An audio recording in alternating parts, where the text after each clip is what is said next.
Hello guys, welcome back to my YouTube channel, Brand Masika Reaction. And if it is for your very first time coming across any of my video, remember to like, subscribe, share and comment. So for today's episodes, let's watch about these white folks who are complaining about the black Americans that they thought they are going to they are going to suffer, but eventually the blacks are not, they are no more suffering due to their unity. So remember to watch till the end, and I'll be back with more comments. Enjoy. What do you mean you didn't know? I am being so sincere right now because I truly want to understand how it is possible that in this day and age where we have access to any piece of information that we want in our hands, and we have 40 years of history that we can look back on for this individual, where a scenario exists that you legitimately wouldn't know. There have been dozens of women who have made allegations of SA that span 4 decades.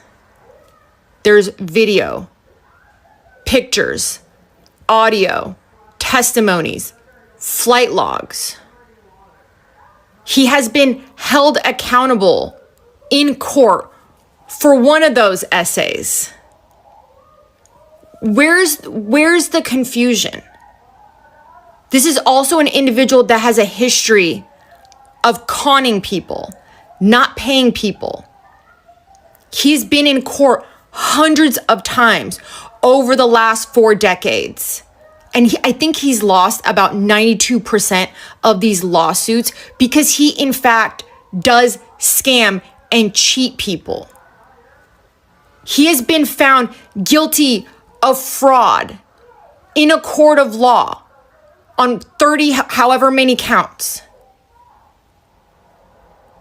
Where's the confusion? Why are you not connecting that all of those things that span 40 years are the same exact person that is now in the White House right now?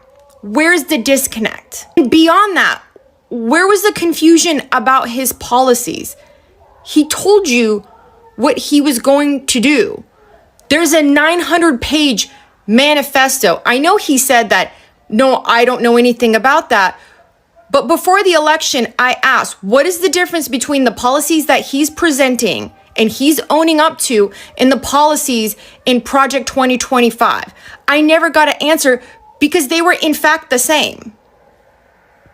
What he was saying out loud as the policies that he wanted to implement was what was in Project 2025. Yet we were told, no, that's not the case. So I just saw this video of this white man who's not MAGA, by the way, or at least he says he's not, but because he damn sure selling the look. But he says he has a fake account over on Twitter, and he joined this group of white farmers, and he's pretending to be MAGA just to see what they're talking about. So apparently they had this group chat or group call where the white MAGA farmers were upset and saying the only reason why they voted for Shitty Britches was because they thought the blacks didn't have jobs and the blacks would come back and work their fields. They thought they were going to get slavery back by voting for Shitty Britches. But they have been saying loud and proud with their chest that immigrants were taking their jobs. Yet, there are a couple of farms here in Texas that overnight lost 100% of their workforce. But immigrants was taking their jobs, right? Racism is expensive, huh? White people, I keep getting this comment right here. So my question is this: do y'all look at all black people as the same? And I want to ask y'all, I don't want to hear from nobody else but y'all. Like I said, I don't know what Hulk Hogan did. I don't know. And I don't care what he did because he wasn't never my favorite wrestler. I always liked the Kane and Undertaker. What I'm asking is, do y'all look at every black person and be like, yeah, I don't like them, I don't like him, or I don't like that type? Or y'all just don't like black people at all? Like I said, it's no hard feeling. It's just me asking a simple question. Because me personally, I don't feel like y'all dislike us. I feel like y'all dislike a certain... Why do white people resent black excellence? Let's talk about it. Not all white people are racist, obviously, but there is a specific subset for whom black excellence seems like a personal affront to them, right? It really bothers them when black people succeed. The 13th Amendment emancipated enslaved black Americans in 1865, and then the Jim Crow laws kind of wrapped up with the passing of the Civil Rights Act in 1964. So if we do the math, that's about 61 years in which black Americans were able to strive for success in any sort of meaningful way without like the constraints of the law pulling them down. 61 years. If we compare that to white Americans who besieged a land already owned and occupied by indigenous Americans, we'll put that around 1620 when, you know, the Mayflower came here, then that gives them about 425 years to establish success in this country. 425 versus 61. If we compare those two fundamentally very different time spans, like, how much did white Americans actually do in all of that time? If we were to compare even the poorest and most underprivileged of white America to black America generally, it is clear that white Americans are born way past the start line, right? By that I mean, by like nature of being white in American society, you do benefit from all sorts of privileges. And like, to be frank, you're not exhausted by the horrible experience of facing racism on a daily basis, right? You do have a ton of privileges. So I imagine existing in this bubble of privilege that you like totally deny, the existence of black people for whom success is like second nature when it comes so easily and so readily, even though you've only had 61 years to achieve it. I imagine that's exhausting and frustrating. I imagine it makes people feel super, super inferior and hurts certain people's tiny, tiny little egos. And what do they blame that deep, deep psychic pain on? Well, of course, DEI and critical race theory and affirmative action. So I guess the question is, what might help those white Americans who just so strongly detest black excellence? Like, what will help you? And for that, I would suggest like a lot of therapy, like a ton of therapy. And I would also just suggest that we open the schools, right? We teach people history. Yeah, maybe? Okay, bye. And I need you to listen closely, the only reason why this is going on in the United States of America, the only reason why is because there's a fear of black domination, period. You have to know actual history, not history from elementary school and what you learned in little petty little high school, okay? You have to, even in college, you have to learn way more, okay? Those books are crafted, okay, to teach you what they want you to know about history. No. You have to go back and get real history, okay, to understand why people voted blindly, okay, blindly, no matter what the bills were, no matter what the laws were going to be passed, no matter what, they voted blindly because of only one thing, okay, the fear of black domination. I am not lying to you, okay? This is real history. I tell the truth, shame the devil, okay? Well, during the election, you got brainwashed people, you got racist people, you have stuff like that going on, but you also have history. So some people don't even understand why they are doing what they're doing. They're doing it because mama and them did it and they did it and that's the way it's supposed to go because this is how we maintain control and this is what. Okay? It's the fear of black domination. I'm going to show it to you. So Reverend C. Morris wrote this back in 1903 and he was a black leader. And he was talking about certain things. The Negro grows $1 billion worth of produce. He grows 8 million bales of cotton against the 4 million as a slave. He has earned 400 million since the war and is yearly increasing his land holdings. I know you're going to say, what? Calm down. I'm getting ready to show you something else.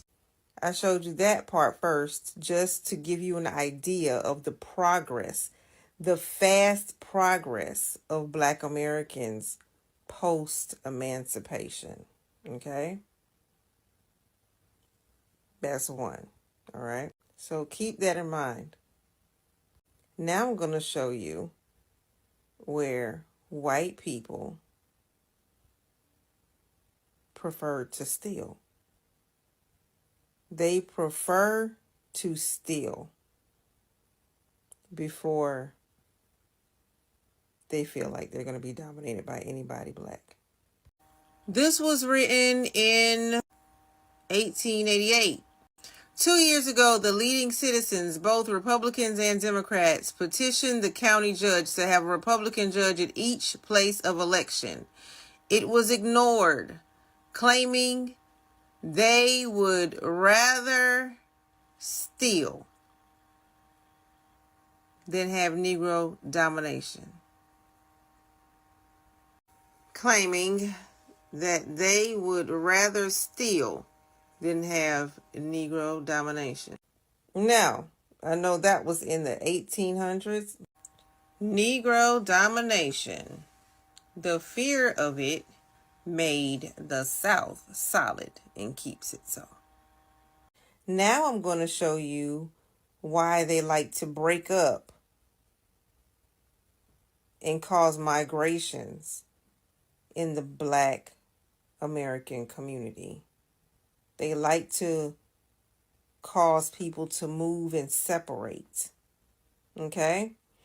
Because if we grow too big in an area, they lose political power. Right? So watch this. This was in 1937. One of the objectives of the Constitutional Convention of 1901. You see what they're doing in Texas? What they're doing in Texas is Donald Trump told Texas and Mr. Hot Wheels Greg Abbott to give him some more Republican congressional seats because his Republican people are reading the tea leaves and he's going to get shellacked in the upcoming midterms. That's what all the indicators look like right now. And so they're afraid of losing power. He's afraid of not being able to get his stuff through Congress. And he's afraid of impeachment and all these things. And so he told Texas, look, you're big and you talk a tough game, but I know you guys are lackeys to me, so get me some congressional seats. And Texas said, okay, we're going to do it. And they've gerrymandered and carved up the state of Texas to flip 5 Democratic congressional districts and turn them red. And that would, in theory, help Trump hold on to power and gain more power in Congress. Now, let me see, California, Illinois, and a couple other blue states said, well, if you do that, then we're going to do that. And California in particular can carve up this state so Republicans have even less power than they have now. So anyway, here's where American history always comes back. It always comes back. Because after the Civil War, during that tiny little period of Reconstruction, what was it, 10, 12 years, black people gained political power. We were a couple of mayors. We have people in Congress, and we exercised our rights under the Constitution. And the Confederate people and the racists and white supremacists said, this is going too far, strip it all away. They kicked us out of office, they burned our towns, they killed our mayors, everything. They stopped us from being able to vote, and then we had 100 years of Jim Crow segregation. So everything Donald Trump and Republicans are doing now harken back to that. Because the whole idea about districting Texas is just about stealing black political power. That's it. And it all goes back to Barack Obama. Because listen, the majority of white voters vote Republican and have since the 60s, since the civil rights, right? Those two things are connected. The majority of white people vote Republican and have since the civil rights. And the majority of white voters in America love American-style democracy only up until the point where a black man was in charge of it. That's it. And ever since then, we've been when he got elected in 2008, we're going on 20 years. We've been in a 20-year downward spiral. That was stopped a little bit by Biden-Harris, but even Harris getting so close, They don't want that. They don't want black people to have power in this country. And all of their moves, going back to Barack Obama in 2008, Barack Obama in 2012, stopping Hillary. Don't forget, Hillary got and was still very popular among black people, particularly black women. And then we got Kamala in there as the number 2 to Biden. And look, a lot of people say she won. I'm just going to deal with the reality is right now that she lost, and that was cutting it too close. And so they're doing everything they can to make sure that black people never have that kind of power again. That's why they're going after Supreme Court Justice Ketanji Brown. That's why. It's to get black people out of political power and make sure that there's never another Barack Obama, there's never another Kamala Harris. That's all it is. That is all they're doing right now. And so what Democrats have to do in the states with congressional power is if Texas does 5, then combined the Democrats need to do about 15. It doesn't. If they take 10, you take 20. So you have to. And when a bully threatens you and shoves you in the shoulder, you put them on the ground. That's what they need to do. So again, the story is that once again Republicans are systematically going after black power, and they're doing it to protect Donald Trump and other white supremacists. Instead of confronting the problems in their community, they immediately go to black people. You pivoting to black people. You understand what I'm saying? See, that's why I don't like to hear no talk from other groups, other immigrants. No, notice they didn't pivot to Hispanics. They didn't pivot to Asians. That's why all that people of color crap and all this other groups need to do this and that. No, they pivot immediately to black people. They didn't pivot to Africans. They didn't pivot to Caribbeans. Immediately pivot to us. That's what they do. They never want to confront their issues. And that alone, not confronting their issues, is what they're talking about. Their numbers. That's what's getting rid of your numbers, is you not confronting your issues. They were talking very, very greasy before this guy was captured. Now, since he's captured, all their conversation got different now. Trump was talking about radical left and all, but Trump was just going in about that. Right? Then they capture him and they like, oh, well, I mean, this is sad. I'm like,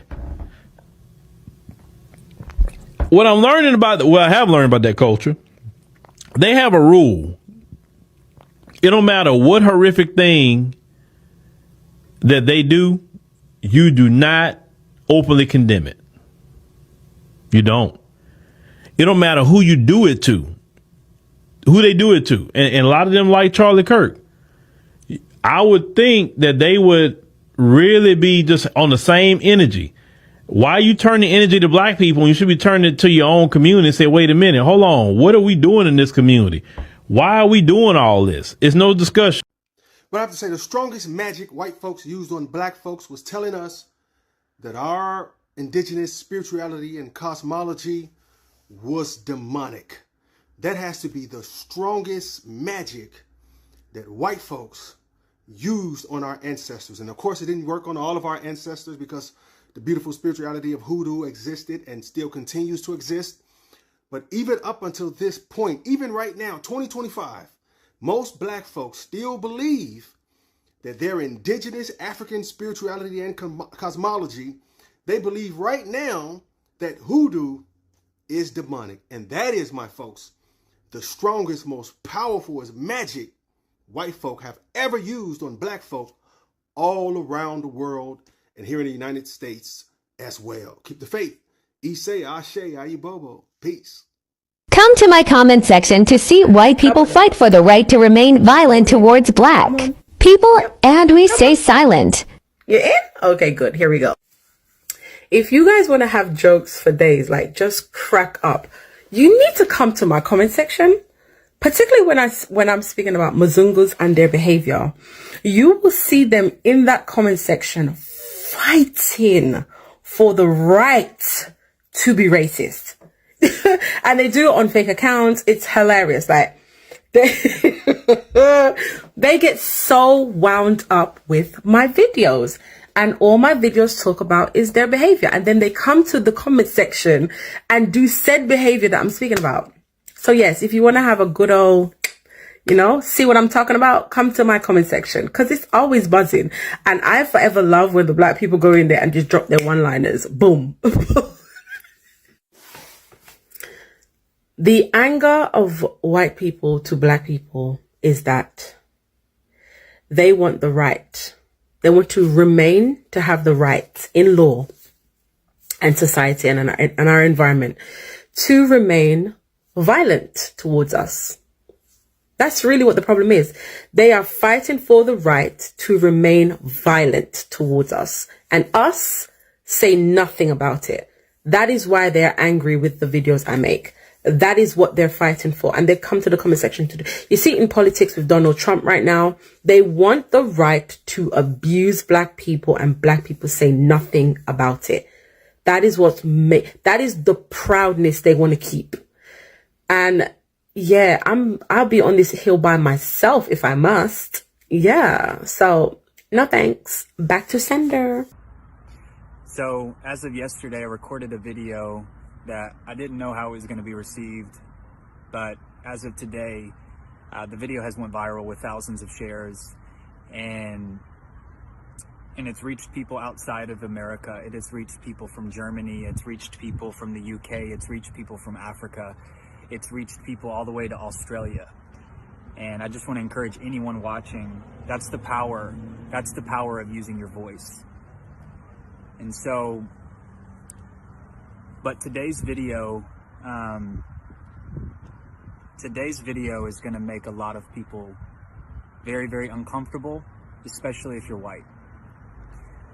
Because white people are not off of the hook.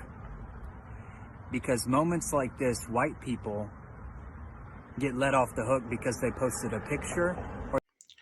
So guys, it has come to attention that these black people are feeling guilty.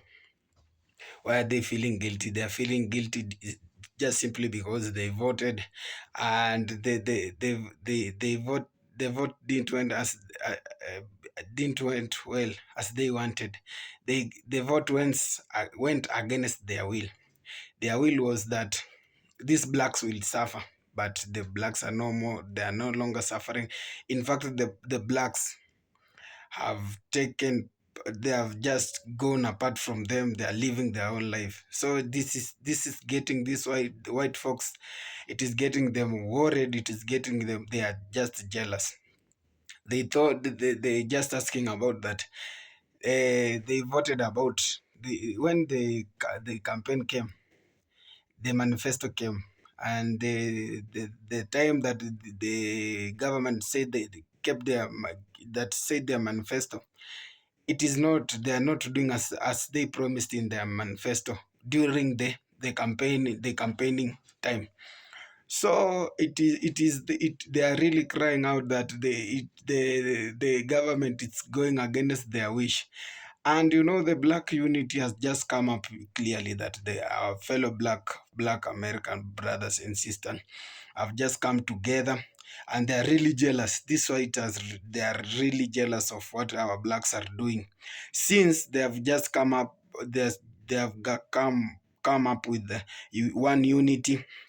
They are just doing their own, they are living their own life, and this is getting these white folks worried, due to they thought they are voting against them, but it didn't go as they wanted. So during the voting time, they thought that Trump is the best choice for them to choose, since they didn't want to repeat whatever they did back then when they voted to this famous black president once in America, who was known as Barack Obama. So they said they don't want their point is that during the Barack Obama regime, the blacks took over everything, and the blacks, they were just overruling them. And you know, when it becomes so weird when a white sees a black taking some steps, or taking more steps than him. Like, you know, these whites, the racism. Remember, these whites are so racist, and this racist, it comes with a lot of hatred. So the hatred becomes, it has become a daily and a lifetime trouble for us blacks, and for the Caribbean, the blacks, the blacks living in the Caribbean, the blacks living in the diaspora. So this time, these blacks, whatever Mr. Barack Obama was telling them, it is that you remember, you come from black nature, so you should have just to come up with something in common, that you have to be together. For you to prosper, you have just to be together. It has come just to attention of these whites that they are feeling jealous, and they are not only feeling jealous, but also they are in really tears, that they are crying out. They thought when they vote, but their votes have just come to a big blow. They are on a big blow. They are suffering.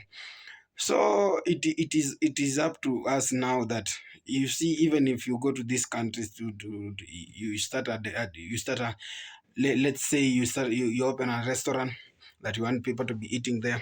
Whatever it is being taken there is that these whites they won't show up. They won't come and promote you, since they say you are a black.